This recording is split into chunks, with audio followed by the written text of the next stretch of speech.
আমি সেই, আমি শুদ্ধ আত্মা, এটি জ্ঞানীদের মত। ভক্তেরা বলে এসব ভগবানের ঐশ্বর্য।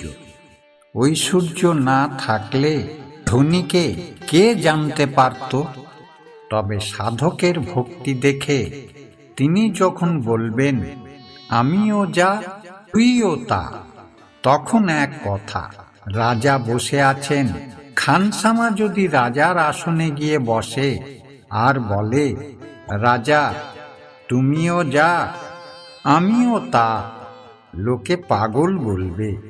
তবে খানসামার সেবাতে সন্তুষ্ট হয়ে রাজা একদিন বলেন, ওরে তুই আমার কাছে বস, ওতে দোষ নাই, তুইও যা আমিও তা। তখন যদি সে গিয়ে বসে তাতে দোষ হয় না। সামান্য জীবেরা যদি বলে আমি সেই, সেটা ভালো না।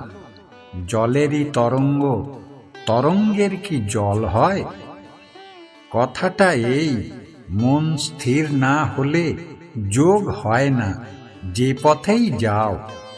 মন যোগীর বশ, যোগী মনের বশ নয়।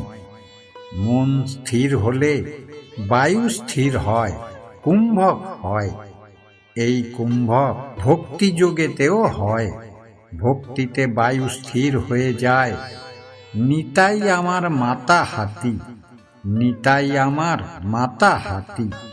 এই বলতে বলতে যখন ভাব হয়ে যায়, সব কথাগুলো বলতে পারে না, কেবল হাতি হাতি, তারপর শুধু হা।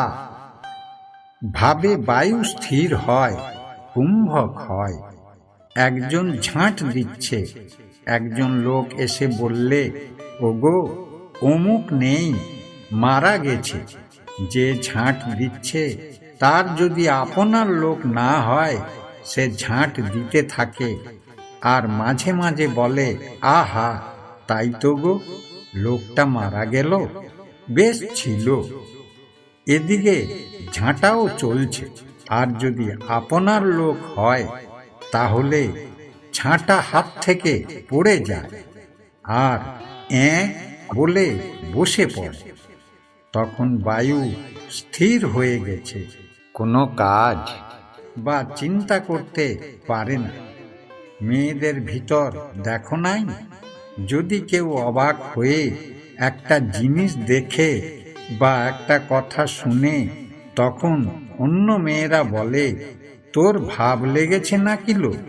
এখানেও বায়ু স্থির হয়েছে, তাই অবাক হাঁ করে থাকে।